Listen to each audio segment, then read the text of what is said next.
There are so many people in this world that need to be told, just square in their face, to shut the fuck up.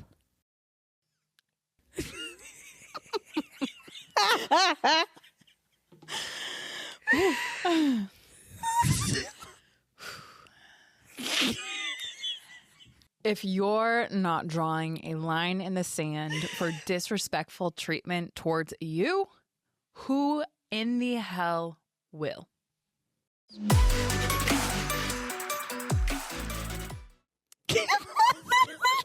Hey everybody, it's Bianca.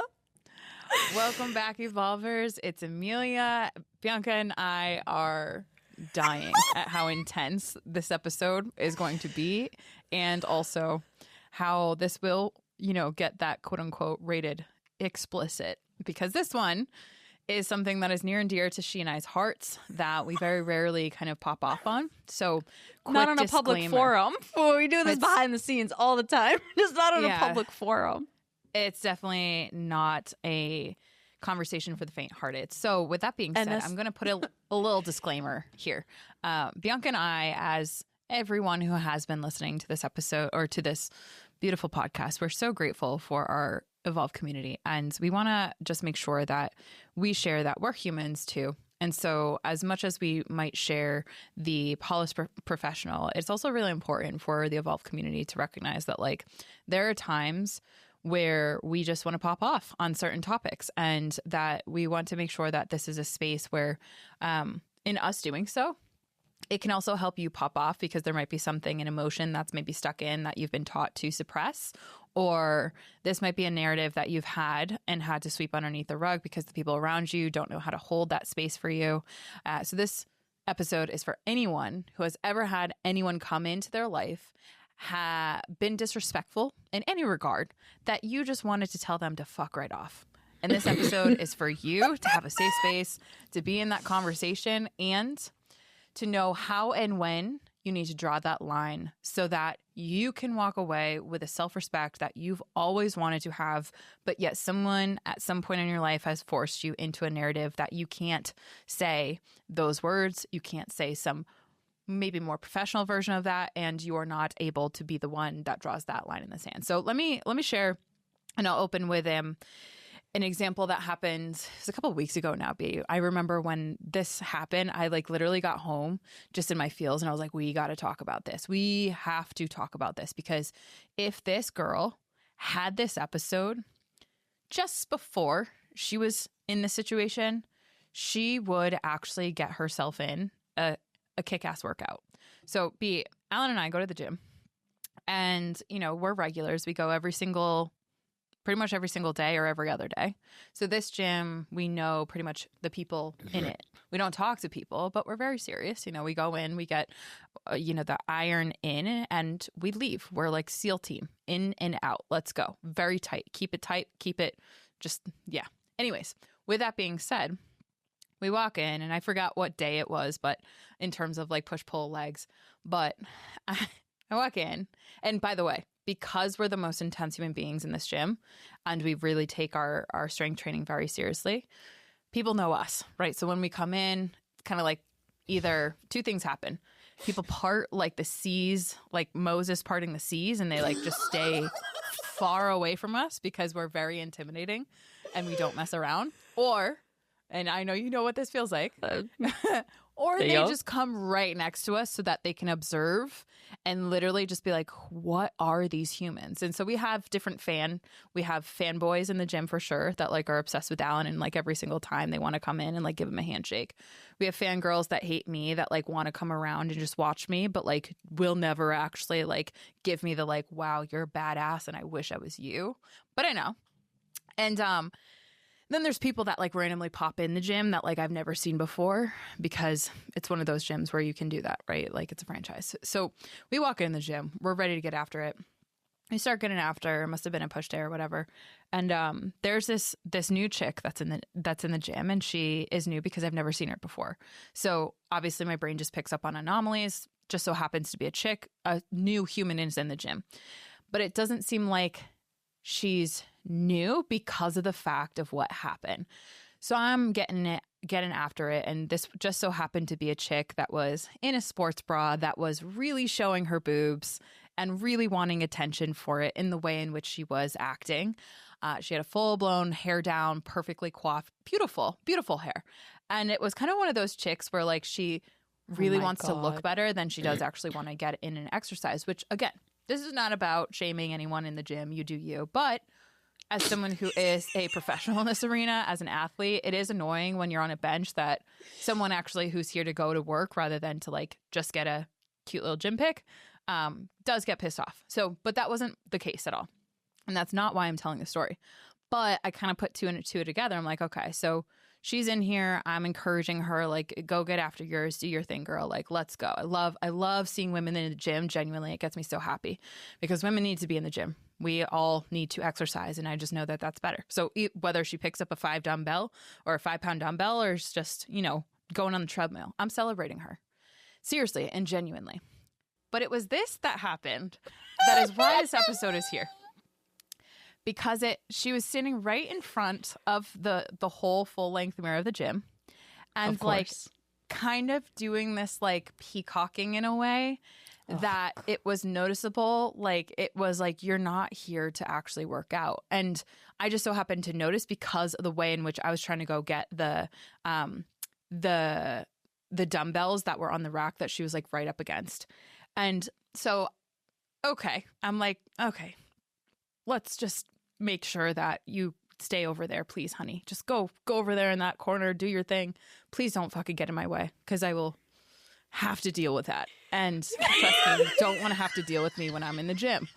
I'm telling you right now. So she took the hint, like, do not go near this intense woman who will eat you for breakfast. But seriously, it wasn't that big. So this one guy that I've told you about, this old dude.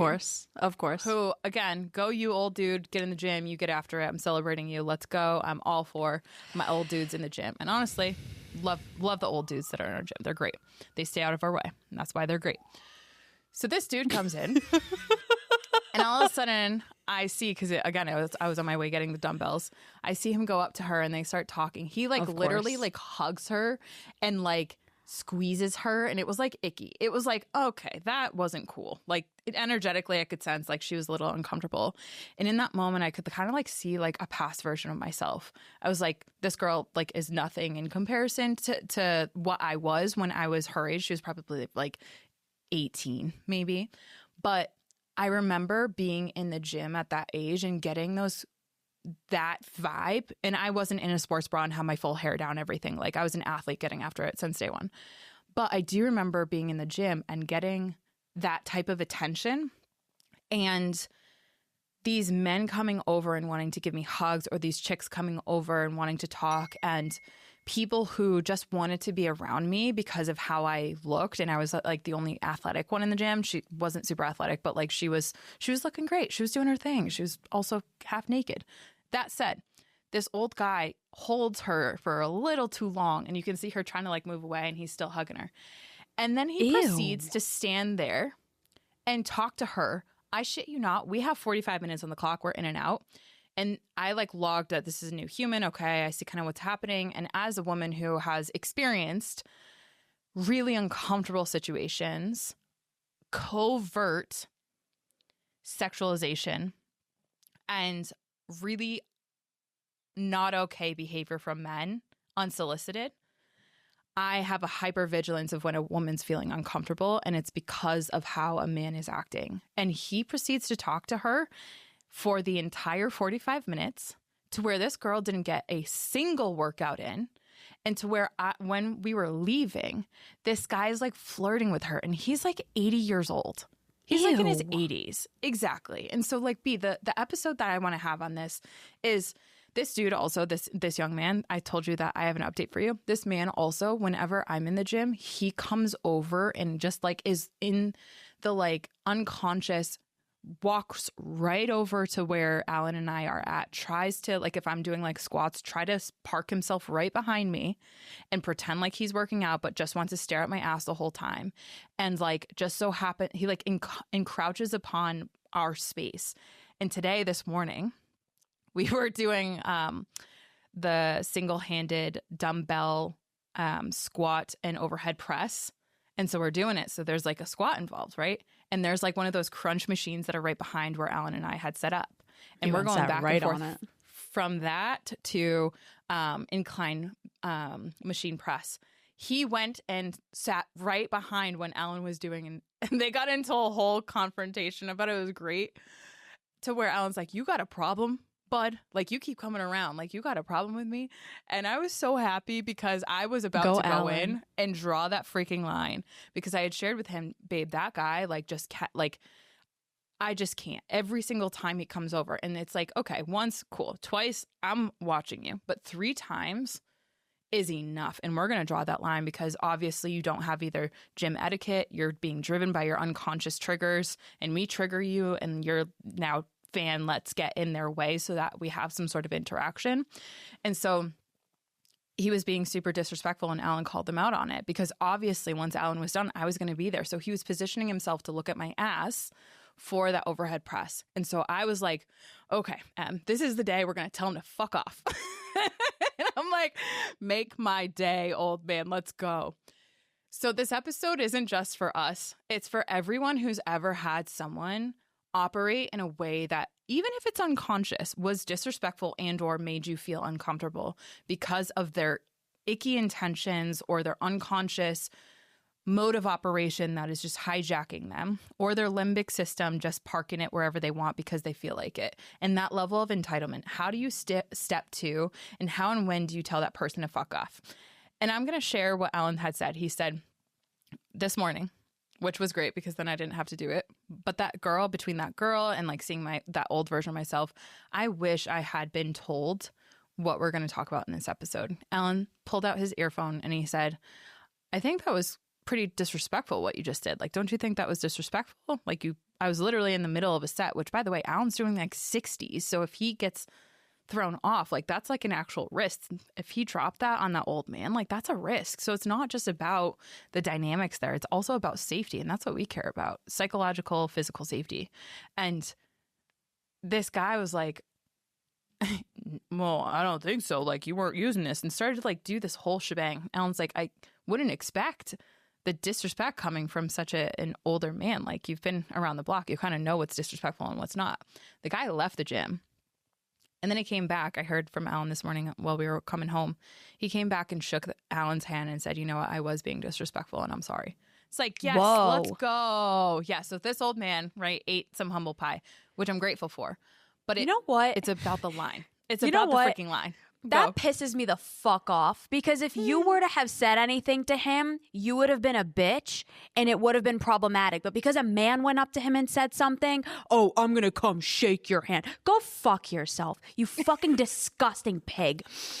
This shit pisses me off so much. And in all honesty, this is why, and this isn't to be man hating. This is not the purpose of this episode. Okay. Not at all. But not at all. The disgusting shit that all people do is on another fucking level. The amount of clients that I have that have had people violate them in so many unjustified ways and disgusting ways.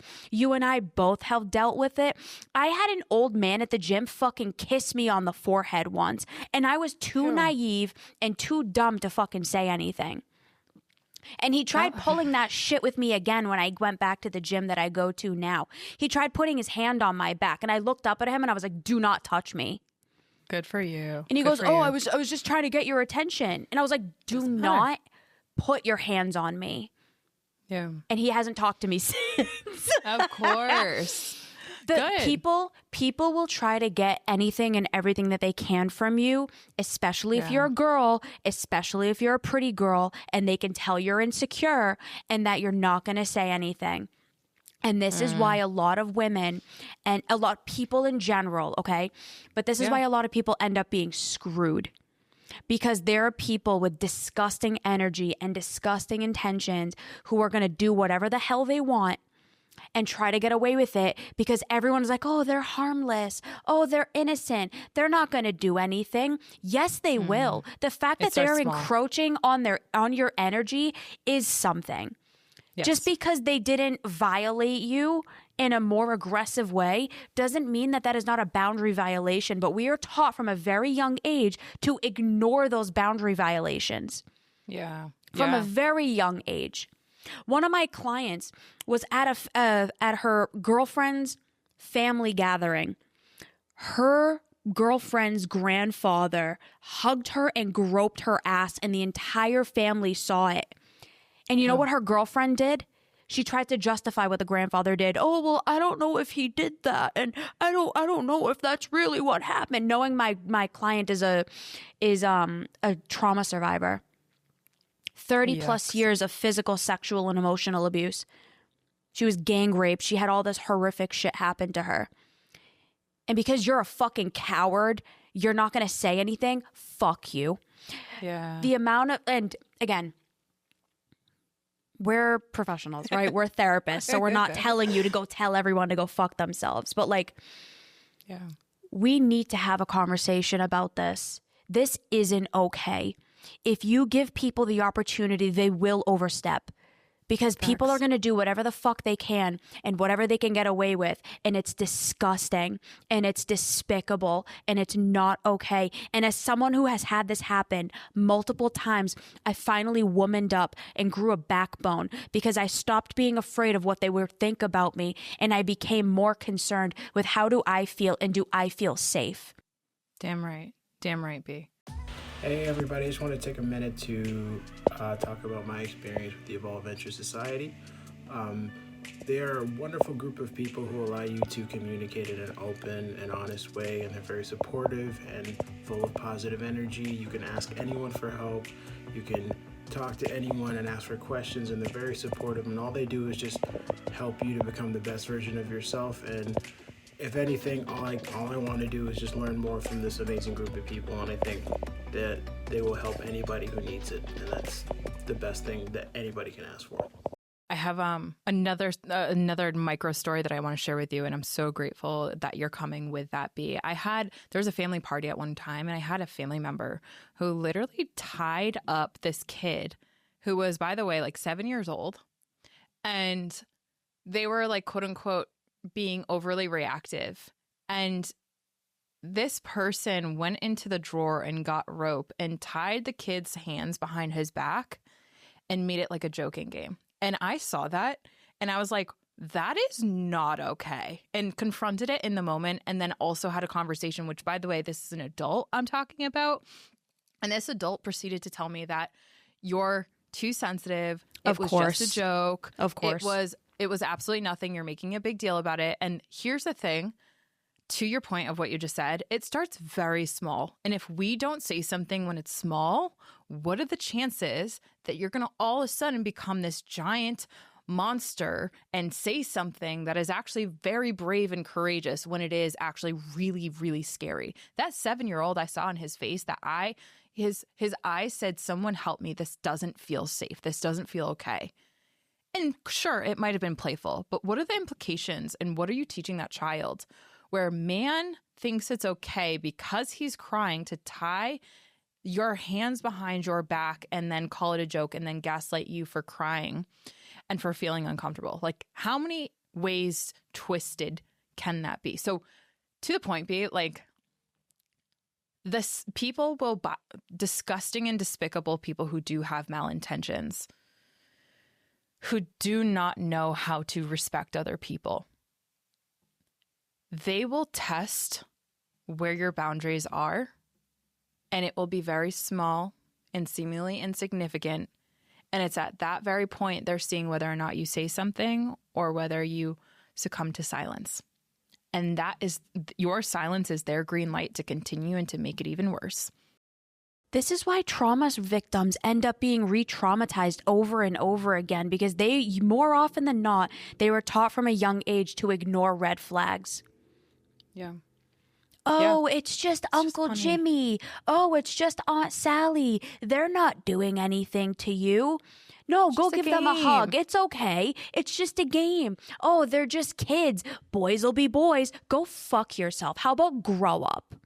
Yeah. How about learn the truth of real psychological development and the things that this happened. And this isn't being snowflakes. Like, we're not on the extreme of like everything is a trigger and everything is this and everything is that. But you also have to look at the other side of this too, that so many things are being ignored. Yeah. A lot of our clients are men. You know why a lot of our clients are men? Because they were taught these really horrific messages from other toxic men growing up who basically taught them nothing and abused them and harmed them and did horrible things to them. I had a client tell me that whenever he would cry in his sisters, his father would take out a camera and start taking pictures of them to then ridicule and humiliate them later on. But he's a abusive. good dad and he works so hard. Fuck you. You're not a good dad. You're a piece of shit. And everyone around you is trying to make it seem like you're not. Yeah. This is how people end up getting abused over and over again. And as mental health professionals, we're not supposed to talk about this stuff. But honestly, who the fuck is going to talk about it if we don't? Facts, People need to hear this. I wish when I was that girl's age, because I was doing the same shit up until like a year ago, I was half naked in the gym too, not realizing the implications of it. Now I'm fully dressed and nobody says shit to me because they know not to come near me, because I don't want the attention. I don't want the energy, because it's not innocent. And we like to think it is, but it's not. Because they have malintent more often than not. And a lot of people do need to like literally be told to shut the fuck up or to go away or to, you know, whatever the verbiage is that you want to use. Obviously, if you work with us, we're going to teach you how to do it more professionally, but I'm pissed off right now, so I'm ranting and raving. But too many of us are taught to be silent. And we're going to be doing an episode. The next episode is the fear of finally using your voice, where we're going to talk about what happens when you become someone who doesn't use your voice. But on the flip side of that, I hope, and this is my closing sentiment, I hope every single one of you listening to this show finally develops that confidence or the frickin' rage inside of you to finally tell people to fuck off, because so many of us need it. And if you want a funny little clip, there's do you know the show Grace and Frankie? I've talked to you about it, right? Jane Fonda. Yep. I think her name is Lily Tomlin is the other actress. There's one of the things that happens in the show is Frankie, I think she's played by Lily Tomlin. Again, I could be getting the name wrong. But her son is getting married to this girl, and her dad is a shitbag. Like, they had to lie to him about the fact that her brother was in prison. And when he found out, he was like, oh, my boy is this, and my boy is the number one man in the courtyard of the prison, whatever. And the mom was a very like silent, like mousy type of person. And there's a scene where the dad is like trying to like start some shit. And the wife looks at him and goes, shut the fuck up. Shut all the way the fuck up until you reach the top of Shut Fuck Mountain, where there's no more fucks to shut up. And he's like stunned like this. It's the funniest shit ever. If anybody wants to go see that scene, I'm sure it's on YouTube. It was so funny. I hope every single one of you get to that point where the people who just keep doing whatever it is that they're doing without a single consideration of how it impacts you, that you learn to tell them that. I love that. Thank you so much. And I actually do want to watch that. I think that will be really good. So funny. The mountain, like that analogy is just great. So I want to, my final